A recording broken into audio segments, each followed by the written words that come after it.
Qué importante hablar de este tema que debería de preocuparnos a todos. Hablamos de las revisiones y por sobre todo quisiéramos tener su opinión sobre los pasos justamente a dar en estas revisiones y las negociaciones de documentos oficiales de la Itaipú Binacional. Lo escuchamos. Sí, gracias por la ocasión que me conceden con esta entrevista para hablar sobre las revisiones y negociaciones de la Itaipú Binacional, de la Itaipú Binacional, en estos meses aciagos en los que hemos venido leyendo, escuchando y presenciando ya algunas revisiones respecto sobre todo al presupuesto y a la tarifa. Se suelen utilizar también expresiones como la base presupuestaria y la determinación del costo de la energía o de la electricidad. Bueno, antes de abordar el tema, es importante ser conscientes de que estamos hablando de una entidad binacional. Se pone ese énfasis en la binacionalidad porque resulta que los documentos oficiales de la Itaipú están conformados por el tratado, por los tres anexos que son el anexo A, el anexo B y el anexo D, así como por las notas reversales. Y cada uno de estos documentos tienen que ser observados plenamente. Y si hay algo que revisar o modificar en alguno de ellos, o en varios de ellos, entonces la condición sine qua non es que tienen que estar de acuerdo ambas partes, es decir, las altas partes contratantes, como se las llama también a Paraguay y Brasil, tienen que ponerse de acuerdo en todo. Si se trata de una revisión o de una renegociación, más que nunca hay que poner énfasis en la binacionalidad, lo que significa que si Paraguay no está de acuerdo y no se puede continuar. También puede decirse que si Brasil no está de acuerdo, tampoco se puede continuar. De forma que por mandato de los documentos oficiales de la Itaipú Binacional que he mencionado anteriormente, ambas partes, las altas partes contratantes, están condenadas a ponerse de acuerdo. Es importante subrayar la necesidad de la binacionalidad y de que nada es posible sin que una de las partes o las dos estén de acuerdo. Repito esa frase porque es importante. Si ninguna de las partes están de acuerdo, por supuesto no hay nada que hacer, ¿verdad?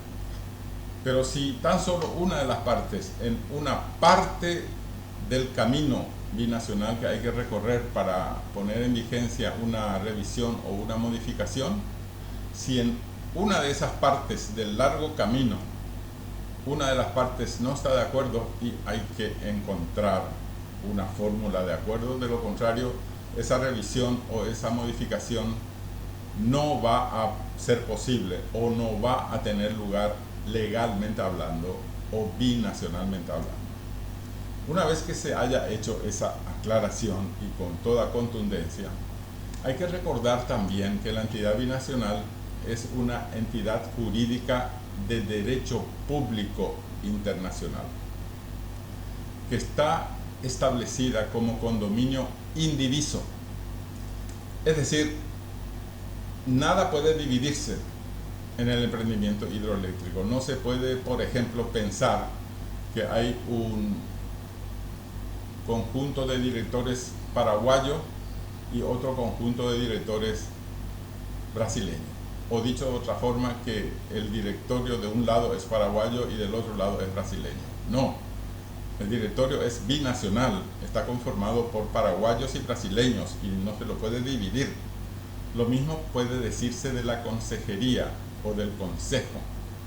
El consejo es binacional, está formado por paraguayos y por brasileños y no se lo puede dividir.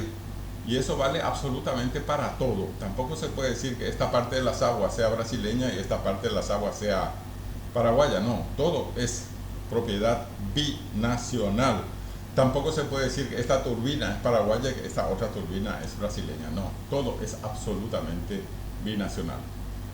Y como el título de esta entrevista es Revisiones y negociaciones de camino a la binacionalidad, es conveniente ponerse de acuerdo que los temas álgidos ya desde hace varios meses tienen que ver con el presupuesto o la base presupuestaria para el funcionamiento de la entidad binacional y a partir de ella establecer la tarifa o el precio de la electricidad.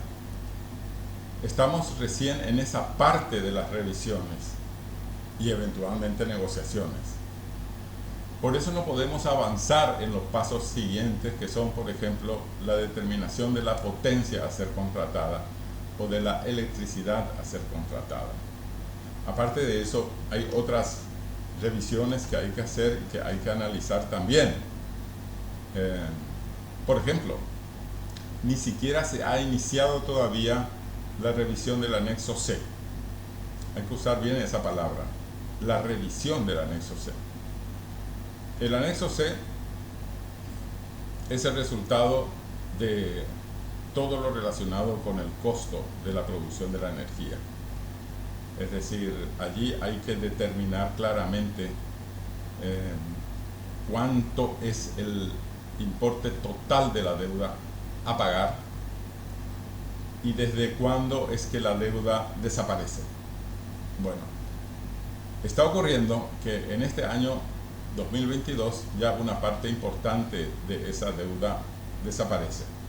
Por eso es que era conveniente, esa fue por lo menos la decisión de los múltiples técnicos que hemos conformado los grupos de trabajo que iniciaron sus tareas a comienzos de 2020 y entregaron sus trabajos a fines de ese año. Hay que decir que, en opinión de estos técnicos que fueron multitudinarios, eran más de 80 técnicos trabajando, se han elevado sendos informes al gobierno. A fines de 2020 se envió el informe completo en diciembre de ese año al Palacio y al mes siguiente se envió el mismo informe a Cancillería para que ésta la divulgue totalmente. En otras palabras, que hay informes, hablemos en plural porque son realmente dos. Hay informes que se han entregado en diciembre del 2020 al Palacio de Gobierno y ese mismo informe doble, esos dos informes, fueron entregados en enero del 2021 a la Cancillería para que proceda con su divulgación. Esos informes están a disposición de la ciudadanía porque la Cancillería ha publicado gran parte de los mismos, porque es un volumen impresionante de páginas. Se publicó, digamos, lo más importante con el anuncio de que se seguiría publicando en la página web de la Cancillería, de tal forma que todos los ciudadanos tengan acceso al trabajo que se han realizado en los grupos de estudios jurídicos, estudios técnicos, estudios comerciales y estudios económicos. Esas cuatro áreas fueron analizadas conjuntamente y fueron las áreas cuyo resultado escrito es lo que se conoce con el nombre de los informes, ¿verdad? Bien, quiero decirles que tenemos que analizar simultáneamente la existencia del anexo A, ver si ha sido cumplido o no, así como se ha propuesto su modificación en los años 90. Tenemos que analizar el anexo B, que tiene que ver con las esclusas, a ver si se ha podido cumplir con el mandato establecido en ese anexo C, en el sentido de que hay que construir esclusas de navegación y obras auxiliares para restaurar la libre navegabilidad sobre el río Paraná. Y por supuesto que hay que analizar también el anexo C. Lo que me parece que no está siendo bien hecha es la atención simultánea a los tres anexos. la opinión pública se está centrando exclusivamente en el anexo C,